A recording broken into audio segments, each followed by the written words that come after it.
જો જપ અને પાઠમાં શું ફેર છે? જપ એટલે કે કોઈ એક નામનું, પ્રભુના નામનું, આચાર્ય ચરણના નામનું, યમુનાજીનું કે જાપ કરવું એટલે મનમાં આવર્તન પૂર્વક એને બોલે રાખવું, એ જપ છે.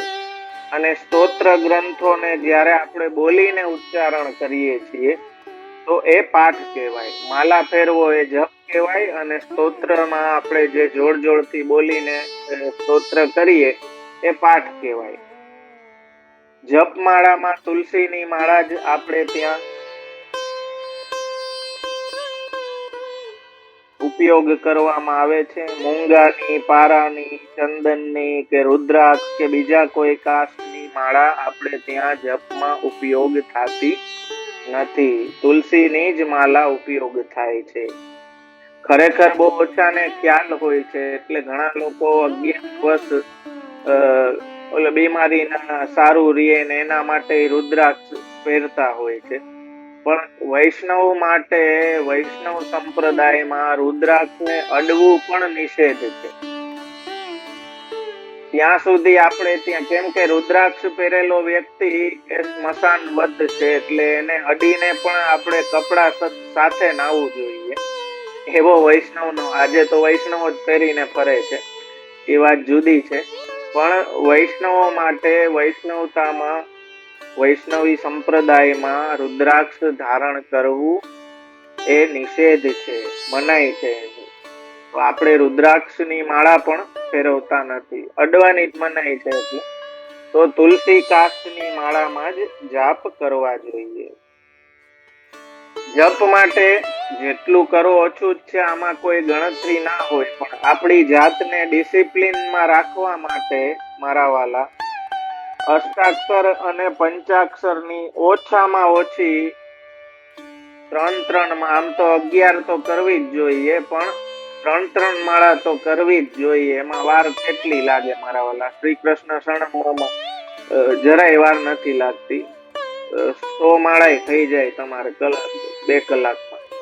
તો એક વાત સમજો કે ઓછામાં ઓછી આપણે શું કામ કહીએ છીએ કે એક ડિસિપ્લિન, વૈષ્ણવી જીવનમાં એક શિસ્ત રહીએ કે મેં દીક્ષા લીધી છે તો મારે રોજ ઓછામાં ઓછી આટલી માળા તો અષ્ટાક્ષરની અને કેમ કે નિયમ છે કે જે મંત્રની આપણે દીક્ષા લીધી હોય ને એનો સ્વાધ્યાય આપણે નિત્ય કરવો જોઈએ. જો એનો સ્વાધ્યાય આપણે નથી કરતા તો એ દીક્ષા આપણી વ્યર્થ જાય. તો નિત્ય અષ્ટાક્ષરની શ્રી કૃષ્ણ શરણમમાં અને પંચાક્ષર જે ગદ્ય મંત્રમાં લાસ્ટમાં આપણે બોલી, અપ્ર સિવાય પંચાક્ષરની માલા ના થઈ શકે. અષ્ટાક્ષર તો તમે ચાલતા ફરતા બી કરી શકો, પણ માલાના ક્રમમાં ઓછામાં ઓછો 3 માલાનો નિયમ તો રાખવો જ જોઈએ દરેક વૈષ્ણવ.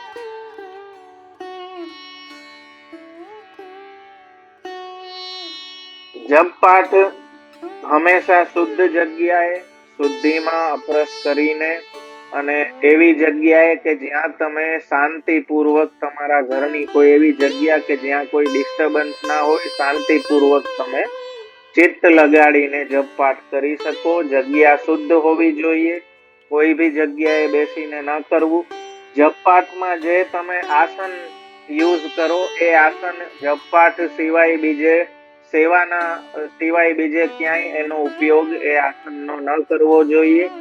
એ આપણું જપ પાઠનું આસન કહેવાય, એટલે એના સિવાય એ બીજા કોઈ કાર્યમાં એ આસનનો ઉપયોગ ન કરવો જોઈએ.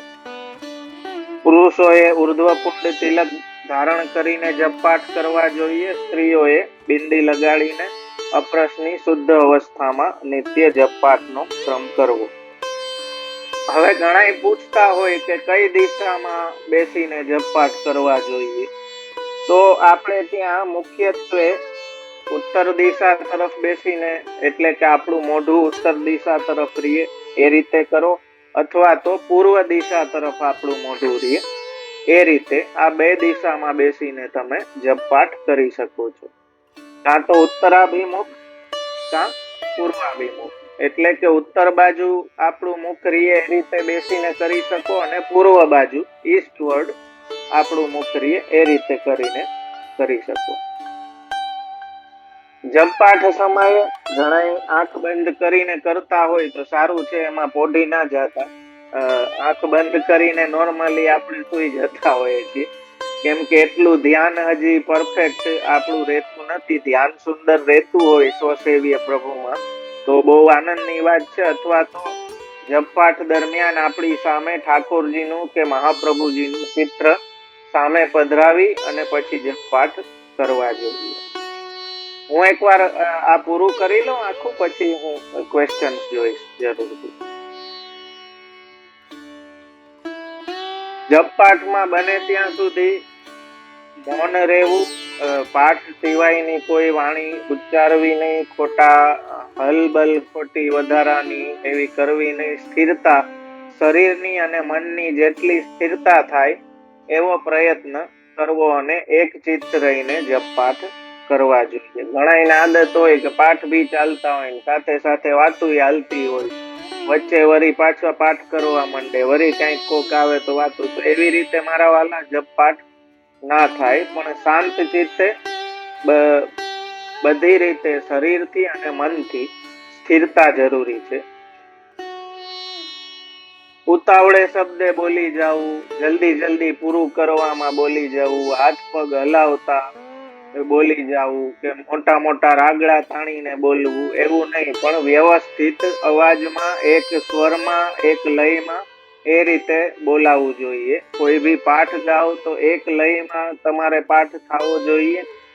ઉતાવળે કરવા કરતા ન કરવું સારું મારા વાલા. કરો તો એકદમ શાંત ચિત્તે સ્થિરતાથી કરો, એક શબ્દોનો ધ્યાન લઈને કરો અને શાંતિથી જપ પાઠ એ રીતે કરવા જોઈએ. હવે જેમ મેં પહેલા કહ્યું કે આચાર્ય ચરણના સંપ્રદાયમાં જ્યારે આપણે અંગીકૃત થયા છીએ, તો જપ પાઠ ને લઈને સૌથી મોટો નિયમ એ છે કે જપ પાઠ કોઈ લૌકિક હેતુથી કે કોઈ લૌકિક કામનાથી ન કરવા જોઈએ. એ સ્પષ્ટ આચાર્ય ચરણની આજ્ઞા છે કે કેવલ ને કેવલ કામના રહિત થઈ, લૌકિક હેતુઓથી રહિત થઈને ભગવદ ભાવ આપણો વધે એ ભક્તિની કામનાથી જ ભગવદ નામ લેવાવું જોઈએ. એટલે ભગવદ નામ કોઈ સાધન નથી કે તમારા લૌકિક દુખડા દૂર કરવા માટેની કોઈ દવા નથી મારા વાલા, કે તમે તમારી લૌકિક કામનાઓ પૂર્તિ કરવા માટેનું કોઈ એવું સાધન. આ સાક્ષાત ફલ છે. ફલ ફલિત હોય ફલરૂપ જાણે. તો એવી ફલરૂપતા મનમાં રાખી અને પછી જપ પાઠ કરવા જોઈએ. કોઈ લૌકિક હેતુથી જપ પાઠ કરવા ના જોઈએ. હવે લૌકિક કામનાથી ન કરવા જોઈએ તો સ્પષ્ટ વાત એ બી સામે આવી જાય કે આ કોઈ વેચવાની વસ્તુ નથી. આજે જેમ કીર્તનના પૈસા, જપ પાઠના, ભાગવતજીના પૈસા બધું વેચાવા માંડ્યું છે. તો મહાપ્રભુજીના માર્ગમાં મારા વાલા એ સ્પષ્ટ આપ આજ્ઞા કરે કે ભગવદ નામનો વેપાર જો કોઈ કરે તો એનાથી મોટો દોષી બીજો કોઈ છે નહીં. અને જે વેપાર કરતો હોય એને સાથ બી ના આપવો કે એની પાસે બેસવું બી નહીં. તેથી નિષ્કામ ભાવે કેવલ ને કેવલ પ્રભુની પ્રીતિ અર્થે જપ પાઠનો ક્રમ સેવક ધર્મ સમજી, કર્તવ્ય સમજીને કરવો જોઈએ.